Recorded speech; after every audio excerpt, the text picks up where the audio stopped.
niño recién nacido, y en todo dependo yo de ti.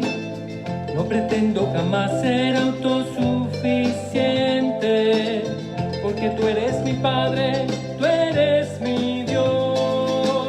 Abba Padre, Dios del cielo, Abba Padre, tú eres mi Dios. Abba Padre, soy tu hijo, tú me acoges con tu amor. Abba Padre, Dios del cielo, Abba Padre, tú eres mi Dios.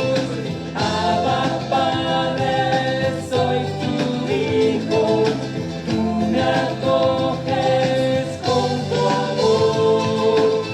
Abba Padre, Abba Padre, Abba Padre, Abba Padre, Abba Padre,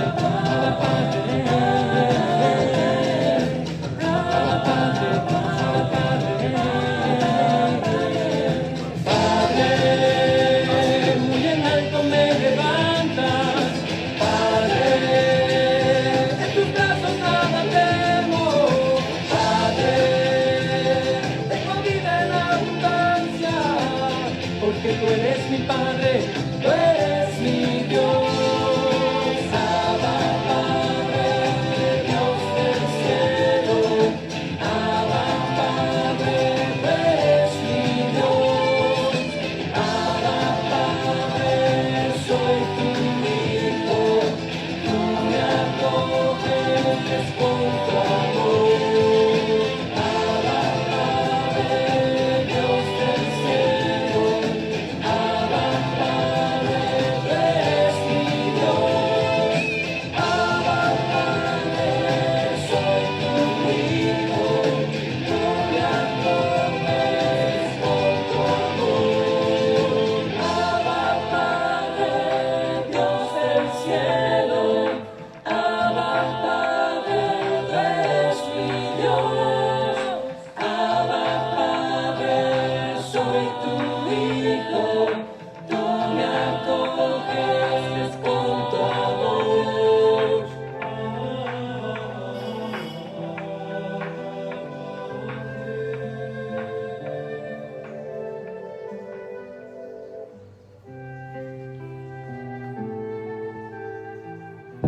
Hola, ¿qué tal? De nuevo aquí con ustedes, buenas tardes. Un poquito frías tardes porque ha llovido un poquito, pero eso nos ayuda también la lluvia y un poco de aire fresco nos ayuda a crear este ambiente de intimidad para seguir con nuestras catequesis mistagógicas sobre el bautismo. Estábamos el padre Jason y yo, cuando pensamos en esta reunión, le comentaba yo al padre Jason, bueno, Jason, hemos hablado de Dios que es eterno, que es todopoderoso, que es creador del cielo, de la tierra, de todo lo visible, lo invisible, etcétera, etcétera. Antes de pasar a el creo en Dios Hijo, ¿por qué no hablamos un poquitico de Dios como papá? Que yo creo que a veces dentro del imaginario colectivo la figura de Dios a veces es como de castigador, de todopoderoso pero furioso, pero también como que no deja pasar media, y no es así, Por eso hoy vamos a dedicar una primera parte de esta reunión a mirar un poquitico esa figura de Dios como Padre. Digo primera parte, perdón, si se nos va toda la reunión, no importa. Dios como Padre. Padre Jason, empezamos con una oracioncita, por favor. Buenas tardes para todos, qué rico, como decía Monseñor, encontrarnos de nuevo para esta catequesis. Yo les propongo para la oración, si ustedes tienen Biblia, pues que la tomen, y si no, que simplemente cerremos los ojos y nos dejemos guiar por este bello salmo que canta la paternidad de Dios. Hay muchos salmos y en la literatura sapiencial hay muchos textos bíblicos que nos hablan de Dios como un Padre. Yo he querido también en este salmo, que también podríamos llamar, es un salmo sobre Dios Padre y un Padre de amor. Os invito a que iniciemos en el nombre del Padre, del Hijo, del Espíritu Santo. Amén.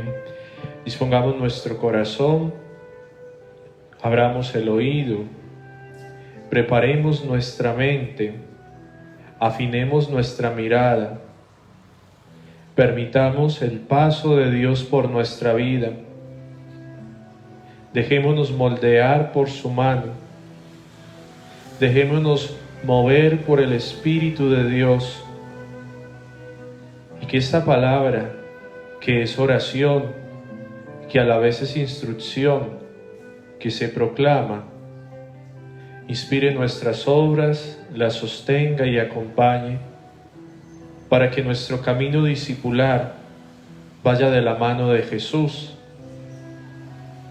brote de Él como su fuente y tienda a Él como su fin. Espíritu Santo, ilumínanos y santifícanos. Los invito para que sigamos con mucha fe este salmo. Bendice, alma mía, al Señor, el fondo de mi ser a su santo nombre. Bendice, alma mía, al Señor, y no olvides sus beneficios. El que tus culpas perdona, que cura todas tus dolencias, rescata tu vida de la fosa, te corona de amor y ternura, satura de bienes tu existencia, y tu juventud se renueva como la del águila. El Señor realiza obras de justicia y otorga el derecho al oprimido. Manifestó a Moisés su camino, a los hijos de Israel sus hazañas. El Señor es clemente y misericordioso, lento a la cólera y rico en amor. No tiene querella eternamente, ni para siempre guarda rencor. No nos trata como merecen nuestros yerros, ni nos paga según nuestras culpas. Como se alzan sobre la tierra los cielos, igual de grande es su amor con sus adeptos. Como dista el oriente del ocaso, así aleja de nosotros nuestros crímenes. Como un padre se encariña con sus hijos, así de tierno es el Señor con sus adeptos. Que el Señor conoce de qué estamos hechos, sabe bien que solo somos polvo. El hombre como la hierba es su vida, como la flor del campo así florece. Lo azota el viento y ya no existe, ya no le reconoce su morada. Pero el amor del Señor es eterno con todos sus hijos. De hijos a hijos pasa su justicia para quienes saben guardar su alianza, se acuerdan de cumplir sus mandatos. El Señor asentó su trono en el cielo, su soberanía gobierna el universo. Bendigan al Señor ángeles suyos, héroes potentes que cumplen sus órdenes en cuanto oyen la voz de su palabra. Bendigan al Señor todos sus huestes, servidores suyos que hacen su voluntad. Bendigan al Señor todas sus obras en todos los lugares de su imperio. Bendice, alma mía, al Señor. Gloria al Padre, y al Hijo, y al Espíritu Santo. Como era en un principio, ahora y siempre, por los siglos de los siglos. Amén. En el nombre del Padre, del Hijo, del Espíritu Santo. Amén. Quien lo quiera buscar es el Salmo 103. Un salmo muy lindo que habla de esos atributos de Dios clemente y misericordioso, de la paternidad de Dios que hemos estado tocando durante estos días. Hay también un salmo, el Salmo 68, que también Dios es llamado el Padre del Rey de Israel, el Padre de los pobres, del huérfano y de la viuda. Salmo 68. Bueno, Padre Jason, entonces, ¿por qué no le damos una esculcadita a lo que es el Antiguo Testamento y miramos un poquitico a ver la figura de Dios como Padre? Yo creo que es bueno purificar, del imaginario colectivo, pues esa figura fría, aparte, distante, severa, de un Dios que pareciera ser que no es amor, como lo define San Juan en el Evangelio. Miremos un poquitico eso y después ya vemos cómo Dios se revela como Padre en el Nuevo Testamento, fundamentalmente en su Hijo Jesucristo. ¿Te parece? Claro que sí, Monseñor. Miremos algo. Tenemos una concepción de pronto muy arraigada que en el Antiguo Testamento Dios es un Señor justiciero, un juez vengador y que es inclemente con los pecados de todos, incluso con la teología de la retribución que tiene Israel, de Él venga las culpas de los padres en los hijos y hasta la quinta generación. Y entonces vemos cómo Jesús va a venir a mostrarnos una imagen distinta de Dios. Pero no, el Antiguo Testamento tiene mucha variedad y el Antiguo Testamento pues es una concepción del pueblo de Israel a lo largo de muchos años, podríamos decir al menos de 1200 años de composición. En ese tiempo pues acá la cultura de Israel también ha ido evolucionando y la forma de descubrir a Dios y de relacionarse con Él y sobre todo cómo Dios se ha ido revelando a través de sus profetas y de los distintos patriarcas. Entonces en el Antiguo Testamento encontramos pasajes de pronto muy fuertes donde Dios aparece vengativo, un Dios castigador, donde Dios destierra, donde Dios arrasa.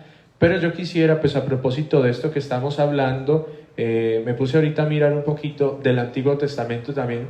Bueno, ¿y qué encontramos de la paternidad de Dios? Que la proclama Jesús, pero con toda seguridad que en las Sagradas Escrituras ya está presente mucho antes de que nuestro Señor nos lo revelara. Y entonces hay varias cosas que decir. En primer lugar, que al inicio la Biblia concibe a Dios como Padre, pero Padre de un grupo, es decir, no es el Padre de uno solo, sino el Padre de una comunidad. Esa comunidad pues es el pueblo de Israel. Recordemos el pasaje también del Dios de Abraham, Isaac y Jacob. Estos son padres del pueblo de Israel, de alguna forma su Dios es también Padre del pueblo de Israel. En el Éxodo 4, versículo 22, Dios le revela a Moisés también eso. Yo he visto a Israel sufrir y como un padre pues me he conmovido de su sufrimiento, de la opresión. También, entonces Dios Padre del pueblo, también encontramos en el Antiguo Testamento la naturaleza de la paternidad de Dios en esta característica, que ya lo habíamos dicho algún día, en cuanto que es origen, generación, creador, es decir, es el dador de vida. Entonces hallamos varios salmos y varias citas bíblicas donde nos hablan de como un padre te moldeé, del barro te formé. El salmo que canta, por ejemplo, Señor, te doy gracias porque me formaste portentosamente, hiciste todos mis huesos, recubriste toda mi carne. Es decir, hablando incluso del milagro de un Dios que me ha formado en mi madre milagrosamente. Entonces, Dios como origen de la vida, pues obviamente es Padre. Pero también en algunos casos Dios se muestra como un Padre de alguna figura particular de Israel. En el Deuteronomio le dice a Moisés, yo seré para ti un padre. El profeta Isaías, hablando del Mesías, menciona también la paternidad de Dios con el Mesías. El libro de Samuel, segunda de Samuel 7:14, hablando del rey David, dice, yo seré para él un padre, él será para mí un hijo. Israel empieza a concebir a Dios como el padre del rey, de alguna forma. Entonces, por eso esa figura del rey tan importante. Monseñor ahorita hablaba del rey padre, entonces de alguna forma pues es que es el padre del rey de Israel. Y también en el Deuteronomio se menciona a Dios como padre de los sacerdotes. Cuando se hacen los sacerdotes, los hijos de Aarón, yo seré el padre de ellos, de los levitas que no tienen más herencia, ni más propiedad, ni más riqueza que solamente Dios. Dios es mi lote y mi heredad, dirá también el Salmo. Dios es mi todo, es mi padre. Y también el padre de los profetas, Jeremías, Isaías lo manifiestan en algún momento. Yo como un padre te protegeré. Aquí entonces un Dios, voy a ir recordando, Dios Padre de un grupo, de una comunidad, Israel. Dios Padre en cuanto generador de la vida, origen de la vida, creador, el que nos ha formado. Dios Padre, Padre de el sacerdote, Padre del rey, Padre del profeta, Padre del patriarca. Dios como Padre. Una cuarta, podría decir, del Antiguo Testamento, se encuentra mucho en los profetas, por ejemplo en Oseas 11, un Dios que cría a su pueblo, o sea, es un papá que educa, que forma. Entonces Dios en el libro de los Proverbios, en la sabiduría, también dice: hijo mío, presta atención a mi enseñanza. O sea, es un papá que está dando una educación a sus hijos. La misma experiencia de Israel en el desierto, la alianza, la ley, es eso, es un papá que enseña a sus hijos lo bueno y lo malo, es decir, el camino correcto para que lo sigan. Entonces, un padre que cría. Padre Jason. Sí, Perdón, Monse, te interrumpo. sí, Monse, bien pueda. ¿Qué pasó? Súbale, abra el... Sí, no es que se había... perdón que te interrumpa un momentico, pero también es bueno considerar cómo hay una diferencia entre otras religiones de la época que también consideraban a Dios como Padre, pero de otros dioses. ¿Sí? Padre de los dioses. Padre de otros dioses. En cambio, para Israel no es así. Para Israel, el Dios es el Padre generador de la vida, pero a la vez tiene un primogénito, que es Israel, así lo llama, mi primogénito. ¿Sí? El pueblo considera que Israel es su primogénito, el hijo. Eso diferencia de las otras religiones de la época, ¿cierto?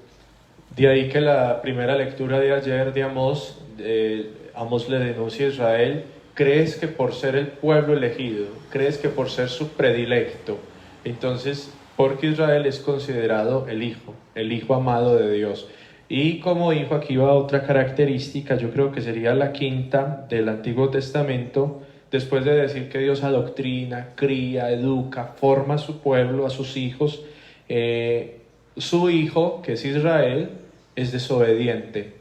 Su hijo le dice no a su plan, su hijo no lo quiere, su hijo le es infiel, su hijo no le reconoce.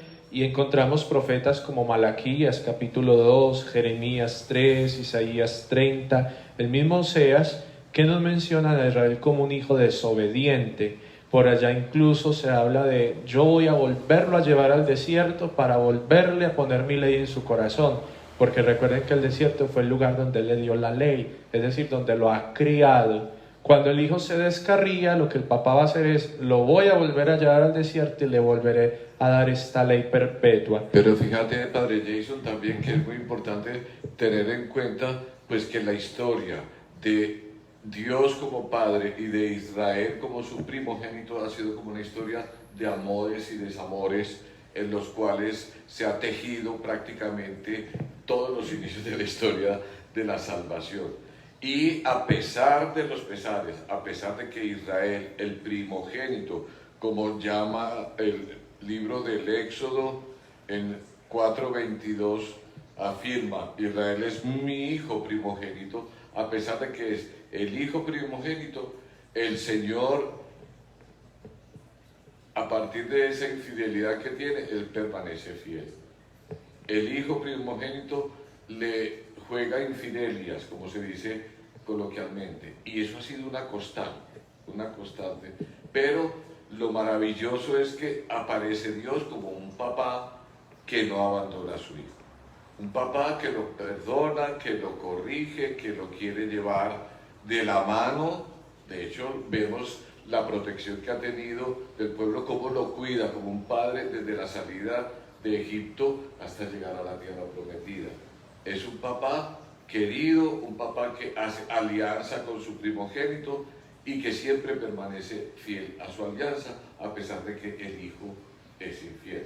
Cae muchas veces en la infidelidad. Y de alguna forma, Monse, ahí se está hablando de, es un padre que cuida, es un padre que protege, es un padre que da una ley, es un padre que vela por sus hijos, pero no es un padre sobreprotector, porque es un padre que permite la libertad de sus hijos. Es decir, la Biblia muchas veces lo ha dicho: te pongo ante ti el bien y el mal, la vida y la muerte, elige el bien y vivirás, ¿cierto? Siempre se habla de eso, Porque, pues ya aquí yéndonos a un lado más humano, nuestra imagen de Dios puede estar marcada por nuestra relación con nuestros padres. Entonces alguno puede tener una relación con unos padres ausentes que no han estado, o que si bien están para sustentar lo material de la casa, no han estado presentes en la formación y no están presentes con uno. Entonces alguno entenderá o dirá: Dios tampoco ha estado presente conmigo. Pero otro podrá decir: en cambio, para mí es demasiado sobreprotector, porque su experiencia tal vez es de una mamá o de un papá de esos que, como dicen los psicólogos, constricción cariñosa, es decir, que de tanto quererlo y cuidarlo, lo que hace es el efecto de la boa, lo constriñe, es decir, lo oprime. Dios, en cambio, es un padre que deja la libertad. Y en ese caso, Dios por eso le da una instrucción a sus hijos. De alguna forma, cuando uno le da una instrucción a alguien es porque sabe que esa persona es inteligente para saber cómo llevar esa instrucción. Claro. Miren que Dios no considera a Israel un hijo bobo, sino un hijo inteligente. Por eso le dice: hijo mío, escucha esta instrucción, hijo mío, escucha mi alianza, hijo, te entrego esta ley. De alguna forma es porque sabe, mi hijo, es decir, Israel, está capacitado. Claro, porque Él lo ha creado bueno, inteligente, capaz. Monseñor, una última cosita de esta imagen del Antiguo Testamento, pues de las que he mirado aquí, pues ya lo hemos dicho, pero igual, Dios como Padre promete protección. Dios como Padre es cuidador. Y entonces ahí es donde salen estos adjetivos tan lindos de, por ejemplo, como el águila incita su nidada, así los llevé sobre las alas, los tomé, yo mismo los puse en la tierra. Es decir, Él va logrando todo. El mismo texto de la creación, como Dios dispuso todo para que el hombre al llegar ya tuviera las cosas bien y pudiera vivir feliz. Entonces un Dios que además les ha dado todo a sus hijos, que es Israel. Ojo que Israel es el hijo predilecto, pero con el tiempo los profetas y los libros sapienciales van evolucionando esa figura para hablar del Hijo único de Dios, hablando del Mesías, que ya ahí se va a manifestar en Jesucristo. Eso ya sería el Nuevo Testamento. Fíjate, Padre Jason, que hay en todo lo que el Padre Jason decía ahorita, es el autor sagrado asume un poquitico lo que es la idiosincrasia de una familia y la figura del padre dentro de la familia, dentro del mismo pueblo, y a partir de ahí construye. Fíjense los textos que ahorita decía el Padre Jesús, construye una figura de un Dios que es querido, un Dios que es bondadoso, pero un Dios que es exigente, un Dios que cuida a su pueblo. Es decir, plasma en la figura de Dios todos los atributos positivos de lo que es el pater familias, es decir, el padre de la familia. Pues siga hablando, yo le subo volumen. Está muy bajito. Siga hablando tranquilo. Bueno. Eso. Vamos entonces, si les parece bien, a ver en el Nuevo Testamento la figura de Dios como Padre. Y pues podemos decir que la figura de Dios como Padre nos la presenta fundamentalmente Jesucristo, ¿cierto? Jesucristo va todavía más allá de esa figura paterna que aparece en el Antiguo Testamento. Jesucristo nos afirma que Dios es Padre no tan solo porque es creador, sino porque es eternamente Padre, oigan, en cuanto que engendra desde siempre a su Hijo único, que recíprocamente es eternamente Hijo en relación con el Padre. Por eso decimos en el credo, engendrado, no creado. El Hijo no empezó a existir, ha existido desde siempre, como el Padre mismo. Desde que Dios es Dios, desde toda la eternidad, es Padre engendrando a su Hijo único. Podríamos hacer una comparación. Desde que el sol es sol, ha emitido luz. No podría existir el sol sin su luz, ni tampoco la luz sin el sol. Fijémonos ahora en algunos textos y en algunos elementos que nos da el Nuevo Testamento. San Juan el Evangelista, en su lenguaje tan especial, confiesa a Jesucristo como el Verbo que en un principio estaba junto a Dios y que era Dios. Para San Pablo, Jesucristo es la imagen de Dios invisible. Recuerden la cita de Colosenses 1:15. Y como resplandor de su gloria y la impronta de su esencia, como dice la carta a los Hebreos. No sé, Padre Jason, si quieres decir alguna cosita aquí hasta este momento para ver si seguimos adelante. Pues sí, ya que estamos hablando de lo que Jesús ha revelado, tengamos presente que hay una palabra clave en la revelación de Jesús, pues en la predicación de Jesús, y es el reino de Dios. Todas las parábolas y los signos que Jesús hace para comparar el reino de Dios tienden siempre a una misma figura, y es a Dios como Padre. De alguna forma, cuando Jesús nos enseña la oración del Padre Nuestro, inmediatamente le sigue que estás en los cielos. En el libro de Mateo se habla del reino de los cielos. Decir reino de los cielos de alguna forma ya es decir reino de Dios, porque los cielos es considerado donde está Dios. Pero voy a un poquito más allá con esta expresión de los cielos. El catecismo nos habla un poco sobre la realidad del cielo, que es cierta, que es verdadera, que existe, que no es algo abstracto, y que el cielo, pues uno lo podría definir en palabras más sencillas, simplemente como es estar en los brazos amorosos del Padre Dios.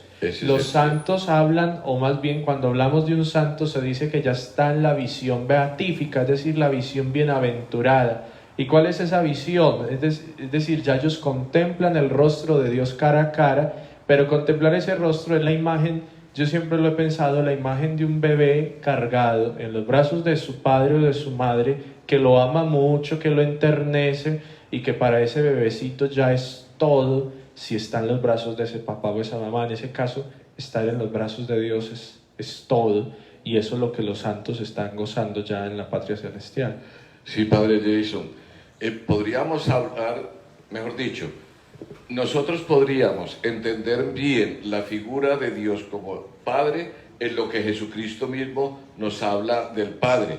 Haciendo un recorrido a ojo de buen cubero por algunos textos del Nuevo Testamento, encontramos en Lucas, capítulo 2, versículo 49, ¿se acuerdan? La pérdida del niño en el templo. Jesús, a los 12 años, ya opta por permanecer en el templo, ocupado de las cosas de su Padre, indicándonos quién es Él y a qué ha venido.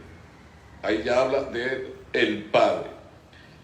Ni el cumplimiento de la ley, ni siquiera el parentesco carnal cuenta para salvarnos, sino hacer día tras día lo que es la voluntad de Dios. No todo aquel que diga Señor, Señor entrará en el reino de los cielos, sino el que haga la voluntad de mi Padre. Mateo 7, versículo 11. Cuando me quiera interrumpir, me interrumpe. Sí, Monse, ya. Es que con eso que dice que ni el cumplimiento de la ley, ni la filiación carnal, o pues sí, la herencia carnal de sangre, basta o sirve para salvarnos. Quiero volver a algo que decíamos ahorita.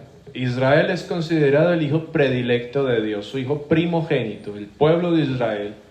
Pero Jesús va a insistir mucho. Como Israel no quiere escuchar, como Israel no quiere obedecer, como Israel no quiere responderle a Dios, el reino se le va a dar a otros.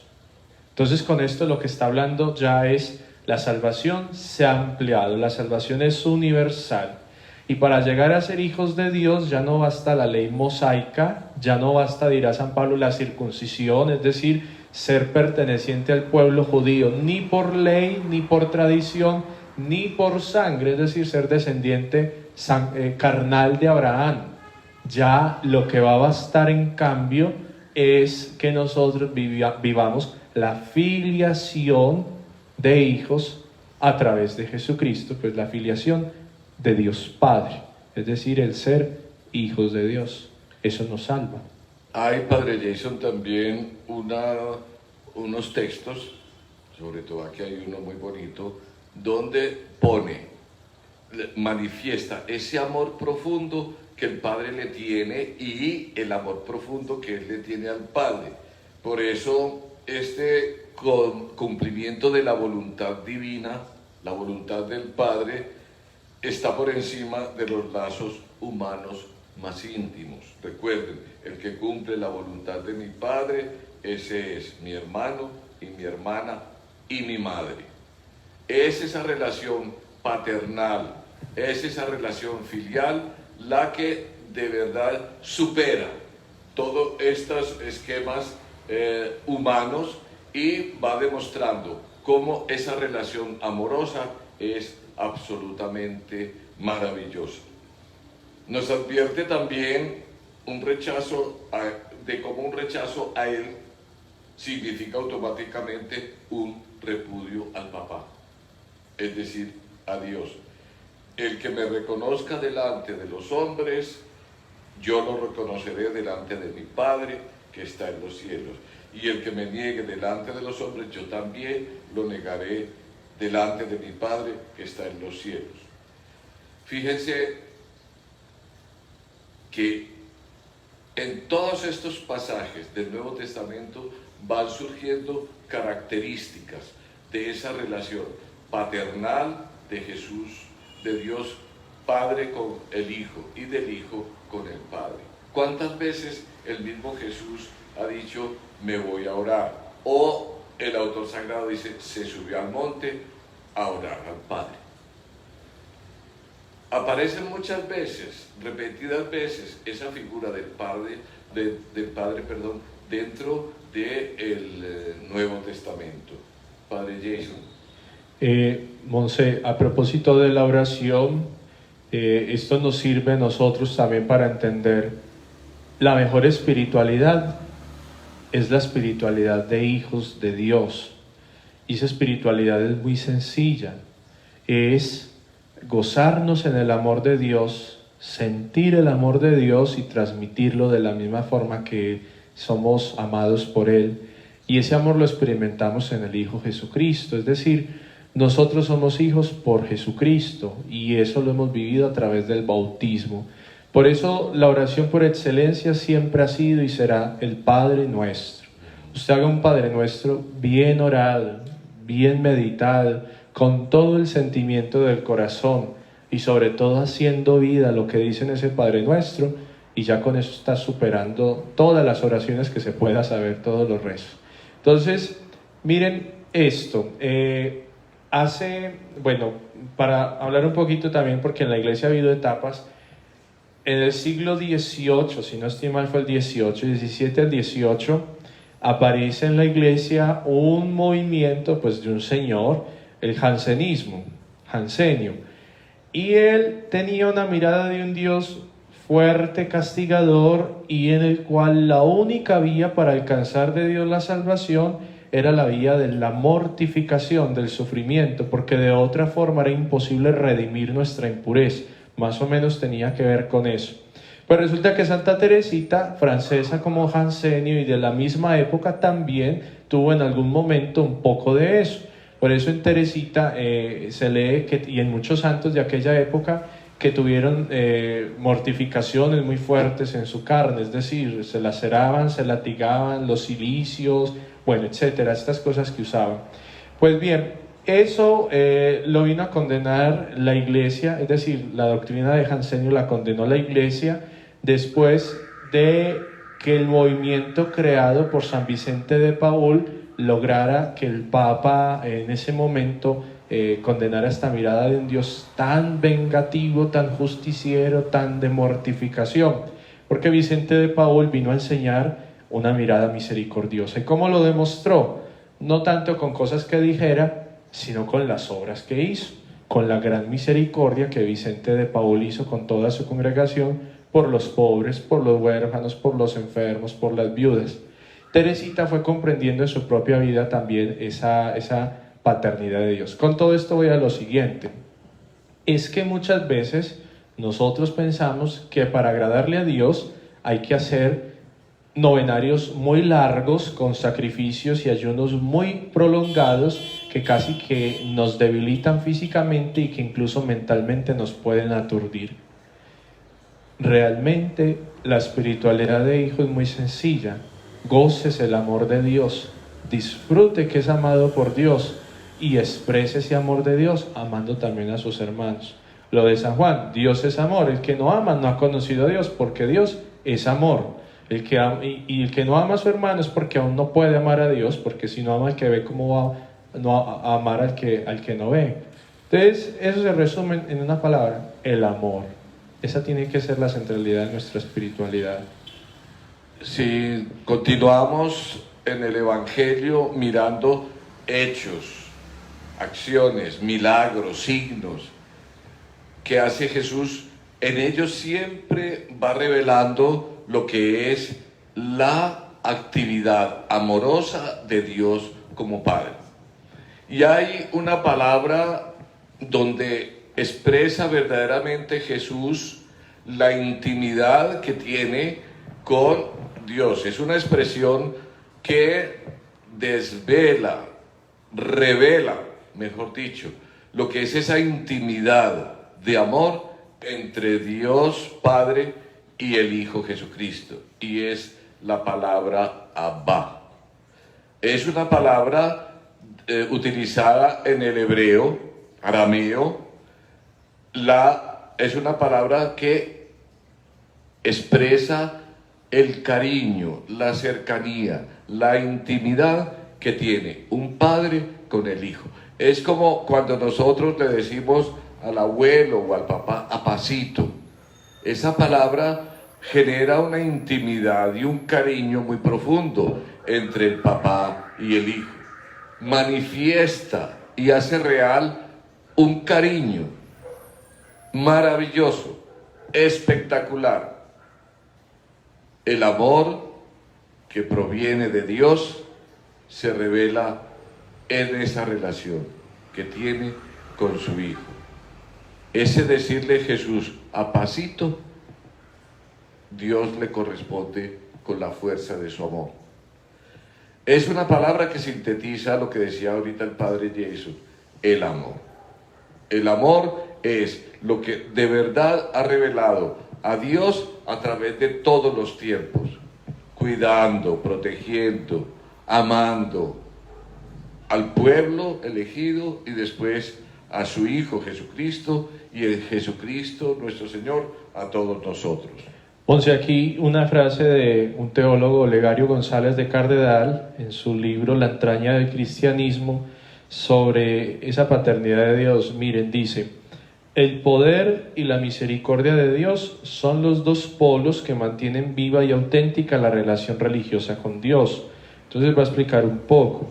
Tanto en la historia de Israel como en la historia de la Iglesia se entreteje entre el poder y la misericordia de Dios.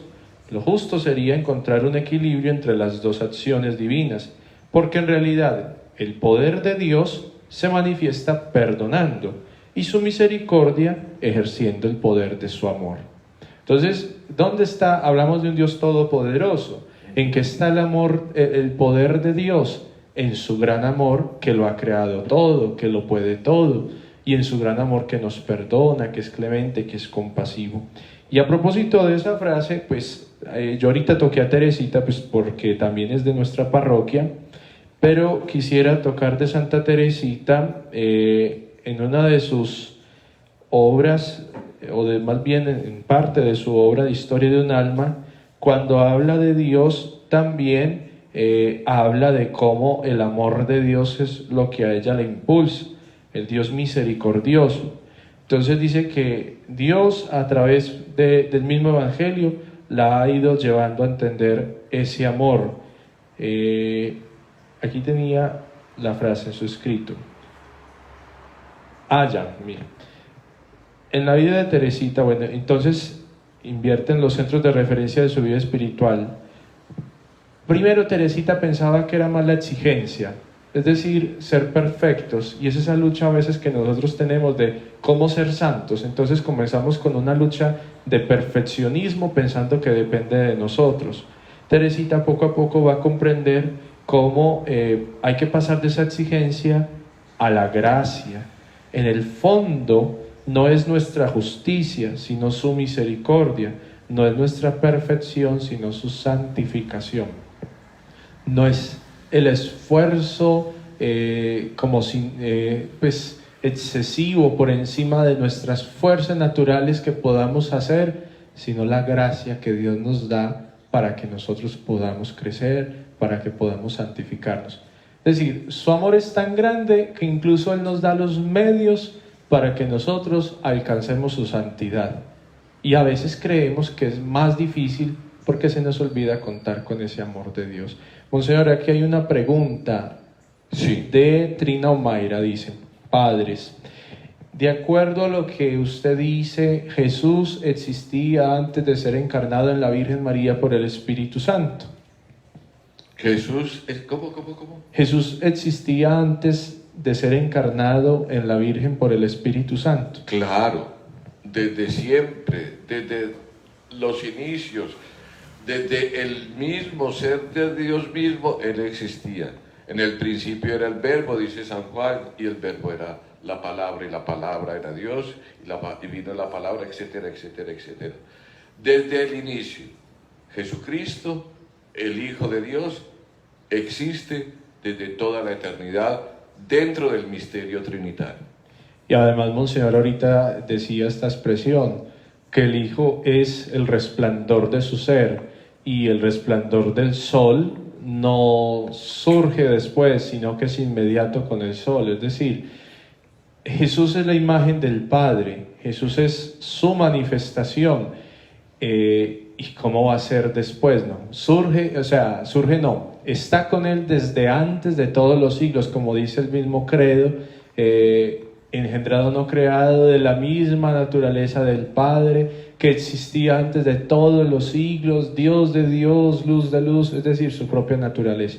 El Hijo y el Padre siempre, y el Espíritu. Además, acordémonos, si decimos Dios es Padre, es también en referencia a que está el Hijo. Claro. No puede ser Padre sin Hijo. Y hablar del Hijo inmediatamente nos remite al Padre. Entonces no se entiende el uno sin el otro. La Santísima Trinidad es lo que aquí aclara, dice Clarita. Ese es el misterio de la Santísima Trinidad. Exacto. ¿Hay alguna otra pregunta? No, por ahora no. Entonces, también yo quisiera resaltar una cosita.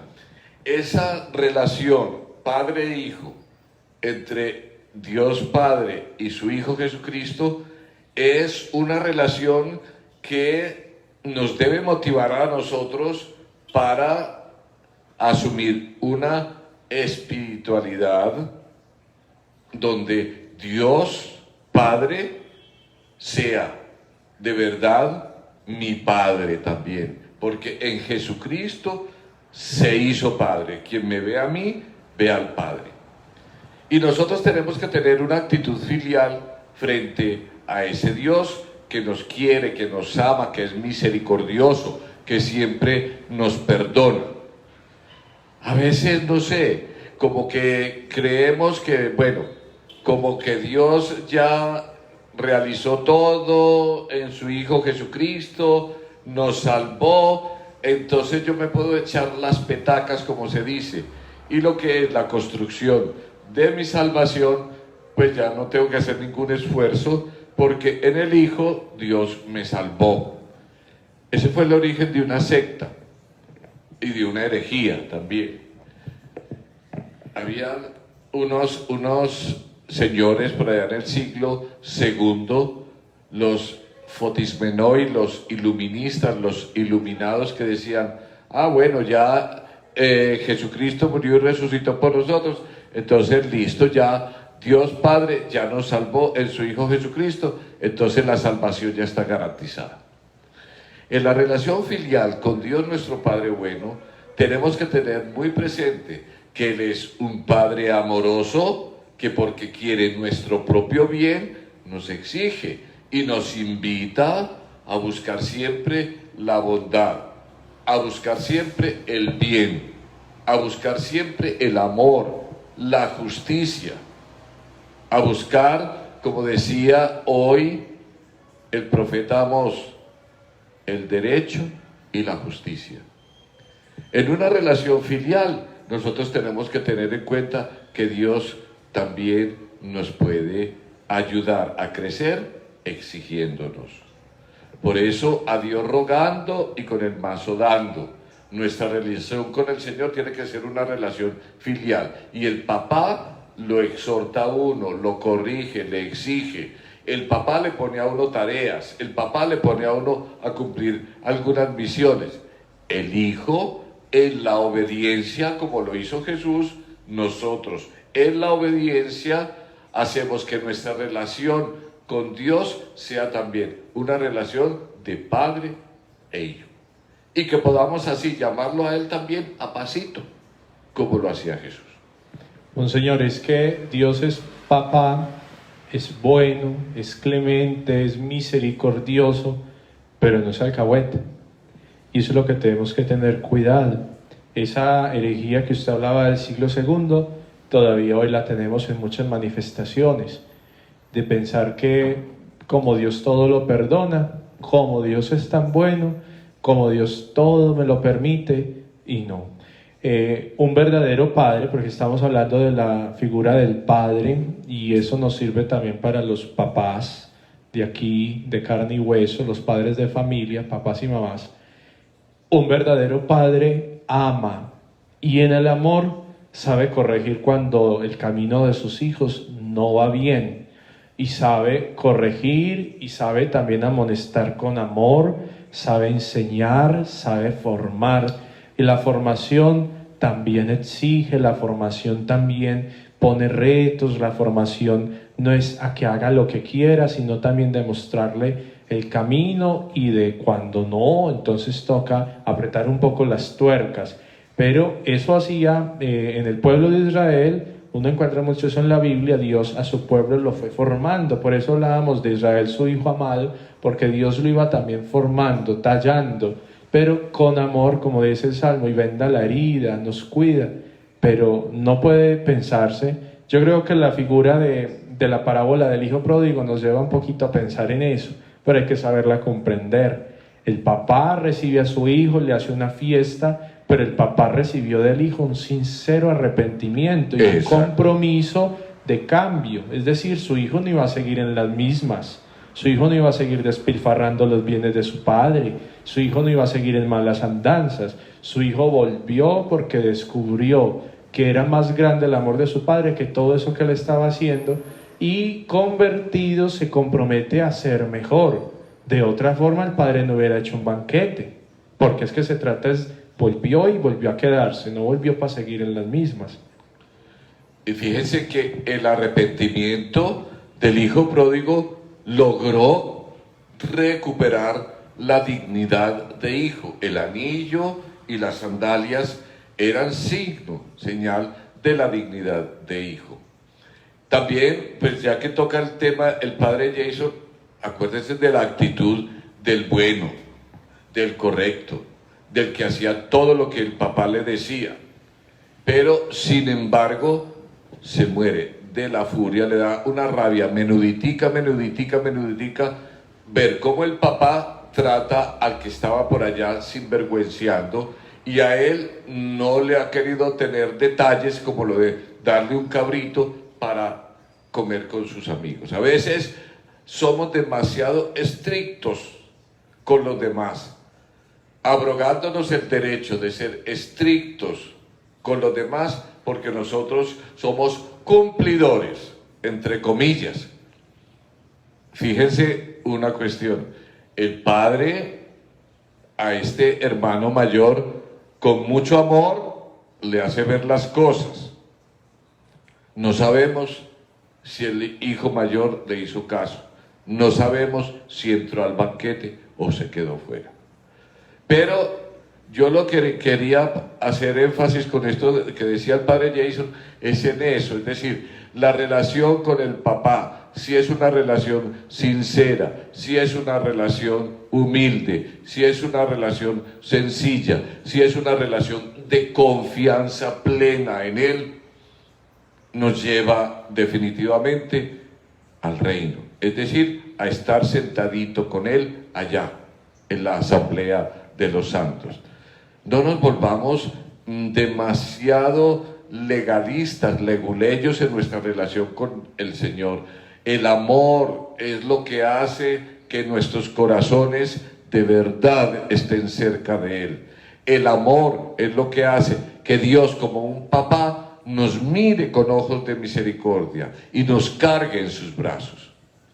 Monseñor, a propósito de esa figura de los hijos del Padre Misericordioso, pongámoslo así. Un papá educa a sus hijos y los corrige y a veces les habla durito, pero incluso cuando les reprende, no ha dejado de amarlos. Un juez castiga o premia. Un juez en una competencia deportiva, un juez en un campeonato, un juez civil castiga las equivocaciones o las recompensa. La actitud de ese hijo era más como ante un padre juez de yo he cumplido, dame mi premio, yo he cumplido, reconócelo, yo he cumplido, entonces merezco. En cambio este no cumplió, castíguelo. En cambio un verdadero padre no vive de castigo y premio. Un verdadero padre ama a sus hijos, incluso cuando sus hijos lo rechazan y se van, cuando pelean con ellos, cuando no lo quieren, cuando son ingratos, aún así sigue amando a sus hijos. Entonces nuestra relación con Dios no es de a ver quién le cumple más, sino a ver quién se deja amar por Él y vive en su amor. Esa es la relación con Dios. Monse, hay una pregunta, Sonia dice, se presentan situaciones encontradas en algunos creyentes. Creen en Dios, pero no en Jesús, o al contrario. ¿Cómo ayudar para que vayan cambiando esta manera de ver a Dios? Esos que dicen, yo creo en Dios, pero no en Jesús. O creo en Jesús, pero yo no creo en la Trinidad. O incluso también creo en Dios, pero no en la iglesia. No sé, ¿qué se podría ahí, cómo ayudar en esa situación? Yo creo que nos hace falta mucha catequesis de contenido trinitario, ¿cierto? Porque es que no se puede entender el Padre sin el Hijo y no se puede entender el Espíritu sin el dinamismo amoroso que hay entre el Padre y el Hijo. No podemos separar lo que es inseparable.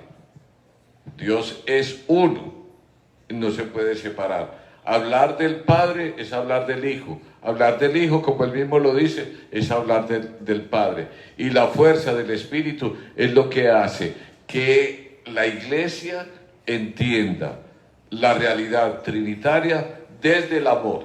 Desde el amor. Hay muchas expresiones que son muy protestantes, muy protestantes. Por ejemplo, yo creo en Chuchito Lindo, yo confesarme, no, qué cuentos, yo con el mono Zarco, yo le digo mis cosas y ya. Eso inconscientemente se dice, pero la gente no capta que está diciendo, que se está volviendo protestante, pues, ¿cierto? O atribuirle al Hijo lo que es del Padre, o al Padre lo que es del Hijo, o a los ángeles lo que es de la Santísima Trinidad.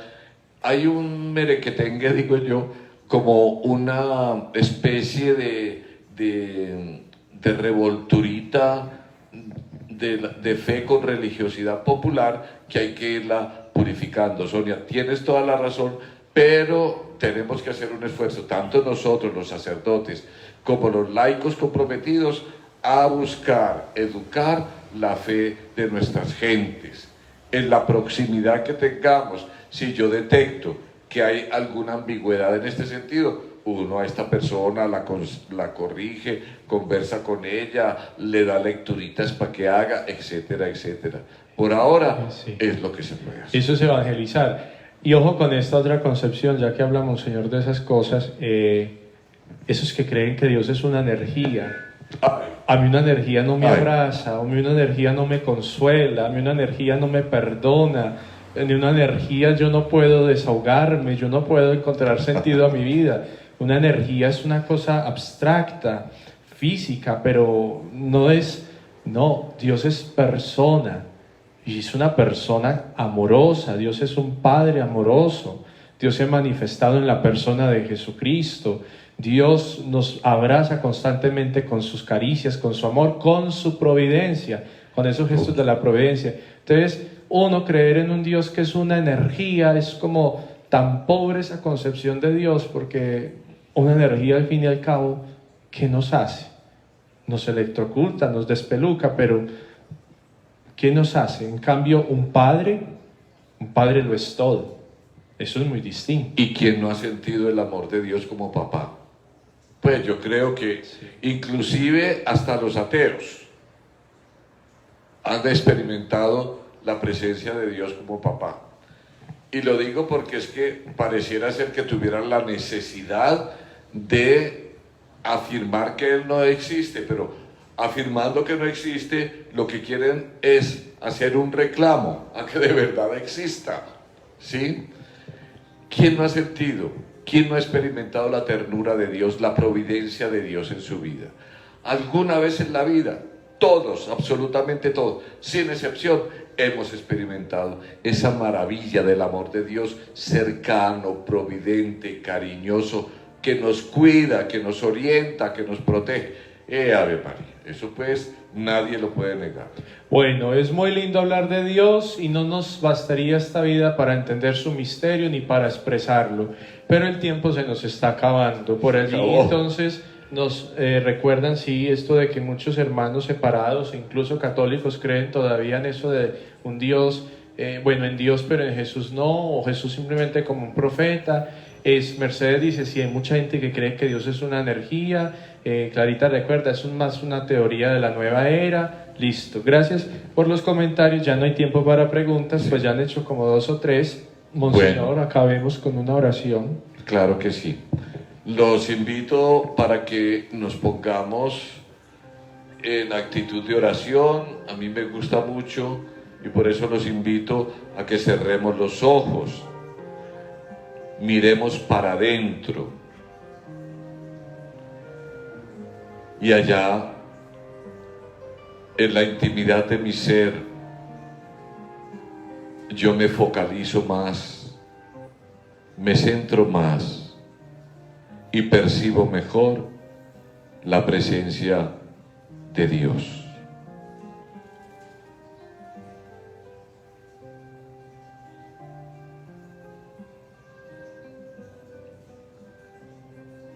Señor Dios,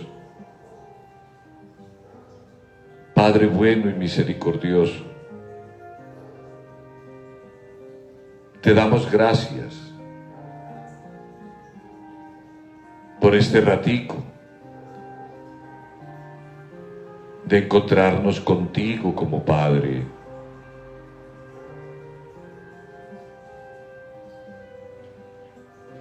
Gracias por darnos luces para poder entender mejor tu esencia paternal. Gracias por hacernos ver que en el Hijo, en Jesucristo, tu Hijo, nuestro Señor, encontramos cómo te revelas, cómo te nos manifiestas como papá. Gracias por darnos en tu Hijo Jesucristo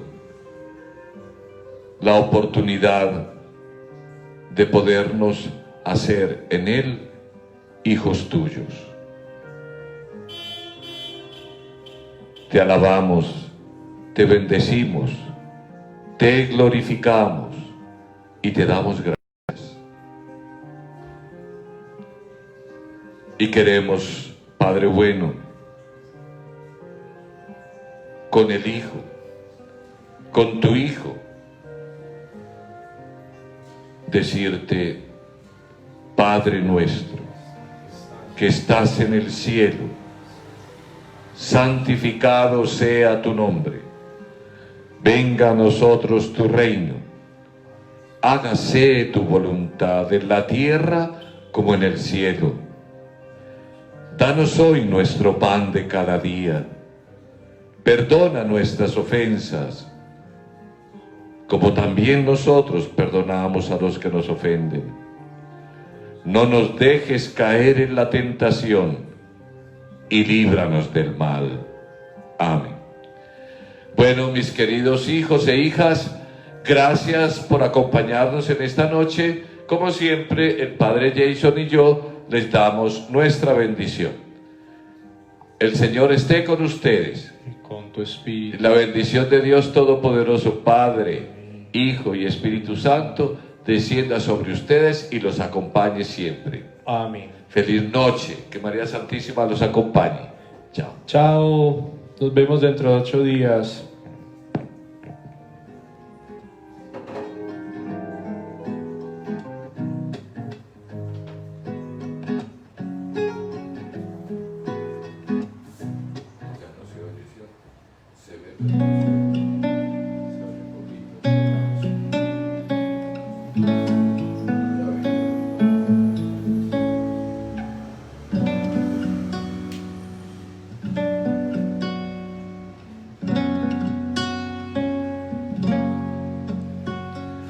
Padre, me pongo en tus manos,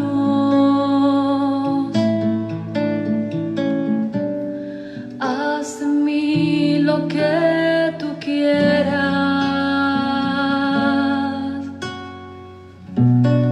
Padre, me pongo en tu regazo como una niña débil y frágil. Soy tu pequeña.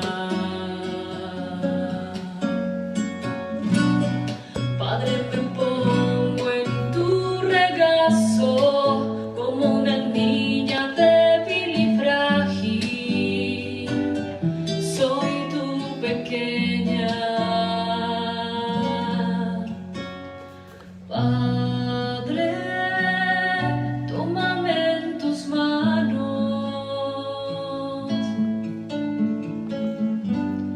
Ten piedad, muéstrame tu rostro. Padre, tuya es mi vida.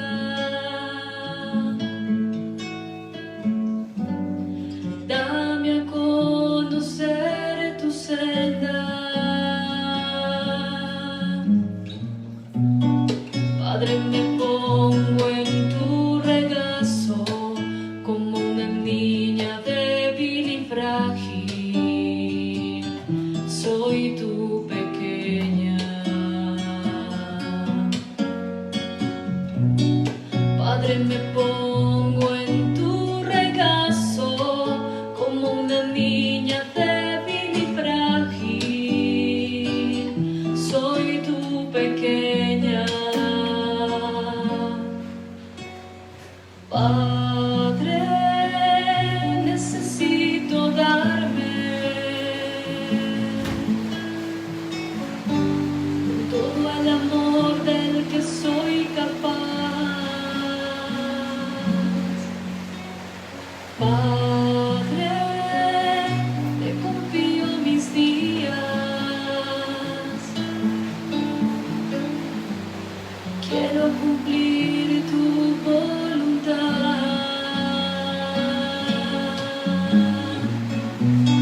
Padre, me pongo en tu regazo como una niña débil y frágil. Soy tu pequeña. Padre, me pongo en tu regazo como una niña débil y frágil. Soy tu pequeña.